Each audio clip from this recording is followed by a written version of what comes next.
Hey everybody, welcome back to the ranch. Glad you decided to come hang out with us for a little while today. Been a little bit since we did a video. Today we've had a pretty good day. Kind of more of a summary of a couple of days going on, but lots of good stuff coming around. It's starting to become springtime now, so we're starting to get ready for growing season, starting to get ready for hay, all kinds of good stuff. And then we've also added to the ranch a few more mouths to feed. I'll kind of go over that with you here in just a few minutes. A lot of things happening right now. I wanted to kind of just share a little bit with you. One of the crazy things, the old age thing is catching up with me. So you'll be noticing these a lot more now. Talking about you can't see as good as you once could, all that kind of good stuff. But we're glad you're hanging out with us. So let me kind of walk you through what's been going on.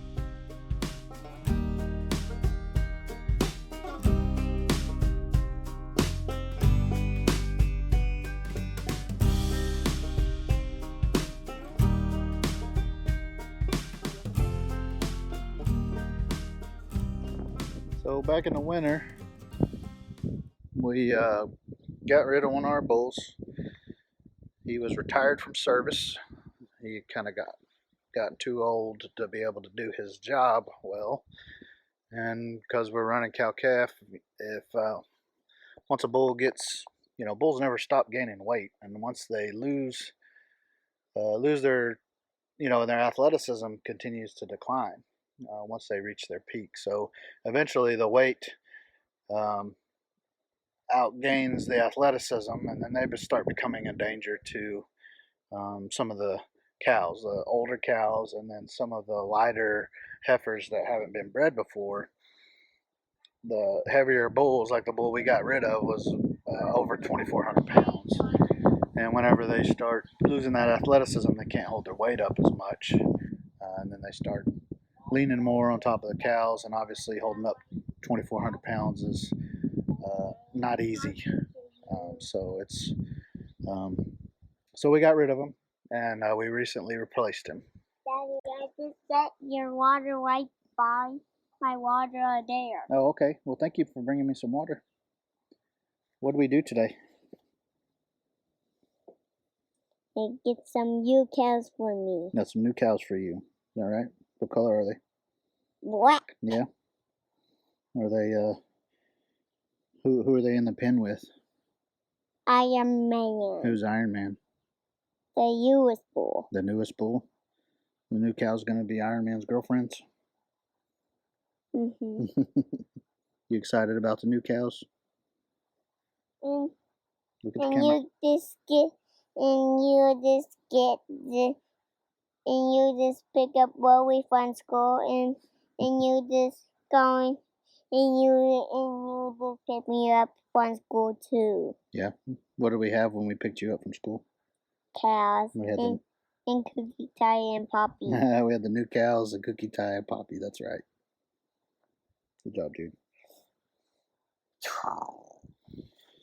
So we got rid of the older bull, and let the winter just kind of set, so we didn't have to feed extra cows through the winter.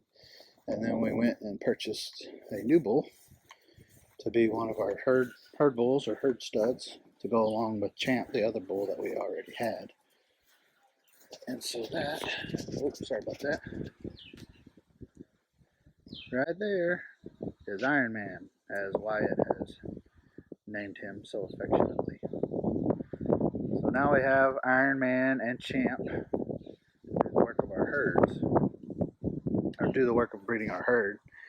And if you'll notice, Iron Man is in the pen here with some girls.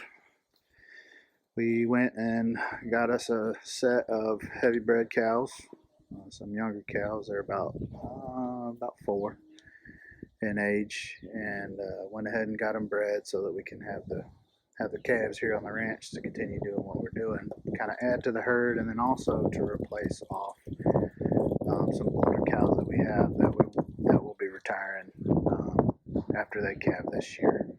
That just won't be.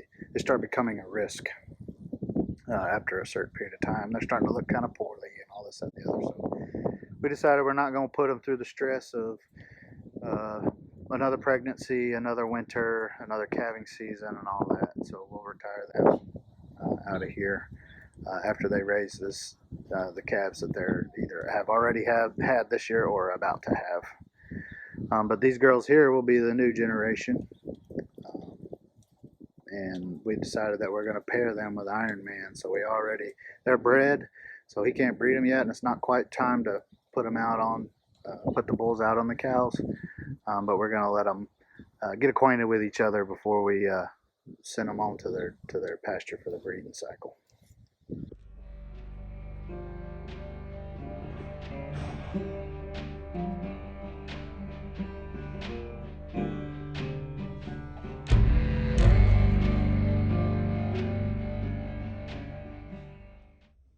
We have to make those decisions year to year, usually way ahead of time, because of costs and stuff like that. So if we decided, that if we were going to keep the old bull, Samson, the old bull, for another year, we'd have to fed him hay all winter, as well as the feed and everything like that that goes into medicines, all that kind of stuff that goes into being good stewards of the animals.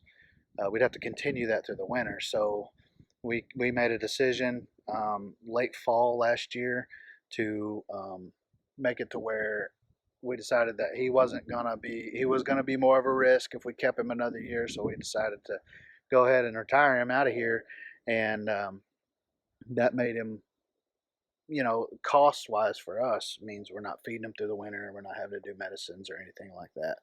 So we kind of have to make those decisions in advance and kind of pre-plan for that. Well, everybody's still a little stirred up because it's all new place, new people they're having to deal with, new bull harassing them, all that kind of stuff. So they're still a little flighty, but we'll get them on feed program. We're going to keep them in here to get them acquainted with the new environment and all that for a little bit before we turn them out to pasture. And they should calm down quite a bit between now and then. So those girls there will be a part of the newest calves coming in that will be able to provide. Right now we decided to go with kind of a hybrid operation where we're doing cow-calf and selling the calves at auction. After they come of weaning age, we wean them and take them onto the auction. And then we're also doing our direct customer beef sales, and so those girls there will be the calves that they'll be dropping here in the next couple months will be the newest generation, and we'll have to make those decisions on which calves to keep long term for slaughter steers, and which ones we're going to take to the cattle auction in anticipation for what they will look like at 2 years of age and all that. So again, other decisions that have to be made well in advance of when it's time to make those, when it's time to execute those decisions. What are you doing?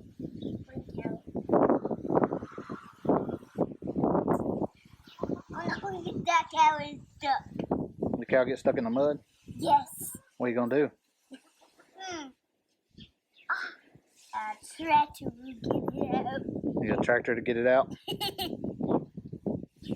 If more cows get stuck in there, let me know, Daddy.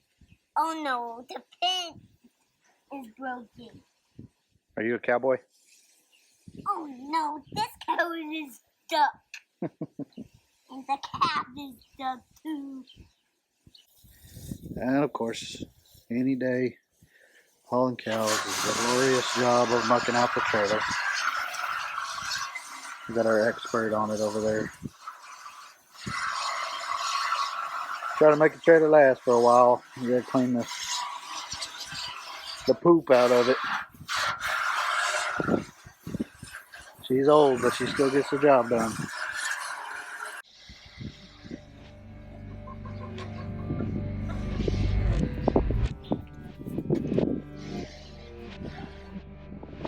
Nana, can you walk us through your cow whispering program? I explained to them just a little while ago about pinning them up in here to get them acclimated to the environment and until they can settle down and all that. And can you kind of walk us through what you do to take what we would call, somewhat of a wild cow or whatever, and kind of tame it down enough for what we do here at the ranch? Well, the first thing is to get them used to you, coming out here and feeding them, water them, and just coming out here and letting them get used to you. It's probably the most important thing, where they're not scared of you. And then we start feeding them, and we get them to come in, while we're feeding them, and they get used to seeing that bucket. And usually they'll come running as soon as you get the bucket. They're waiting on you. And so you just interact with them, throughout the day. You just walk by, and eventually you put your hand out there, and they'll come up and sniff your hand. And so just making them familiar with you, and not scaring them. And I think to me, that's the most important thing. So familiarization allows, long-term allows less stress on the cattle. Yeah. When it comes time to treat for vaccinations and all that kind of stuff, since they've been out here around us all the time, you or somebody else is out here feeding, feeding in troughs with, filling our buckets up, feeding in troughs or running a feeder and all that. It's more exposure to us. And so therefore, when the stressful days do come, it's a lot less traumatic on everybody. Yeah, because they're used to seeing us day in and day out, and they know we're not going to hurt them. We're going to feed them, for the most part. And so, yeah. One of the other things that we've been heavy at past month or so, and in the non-growing season, is getting after the gophers. Gophers cause a lot of problems out here where we're at when we're trying to do hay and all that. And one of the things we do is we put out gopher bait poison out down in there, because they cause such a problem. They mess up the soil, and then having to run tractors over the top of that, the gopher mounds and all that. So we put that out there, and then after we let it set for 2 or 3 weeks, we come back with these drags here. This one is made out of tires. We have another one we use that's a commercial made one, but basically those come through and we use those. We pull them behind the tractor, and they push all the hills down after we've gotten rid of the gophers. And then they also take any of the poop that's out in the pasture that the cows have left behind. It'll take it and spread it over a larger area, which gives us the ability to it spreads out, the nutrients and all that's in the poop, and kind of fertilizes a little bit. And this one here, we just took a bunch of chain. We have this chain here that hooks, the long one here that hooks to the tractor, but then we lashed each tire together with a section of chain, and then put a bolt through the links there to hold them all together. And then also on the bottom side of it, what we did to try to help erect the ground a little bit more is we ran bolts through the tire in a few places, and that goes along and kind of aerates the ground a little bit more as it's sticking down and as it's getting drug, and it kind of cuts a line a little bit, opens things up. It's kind of a poor man's way of doing it, but it works pretty decent for us. So that's what we've been doing.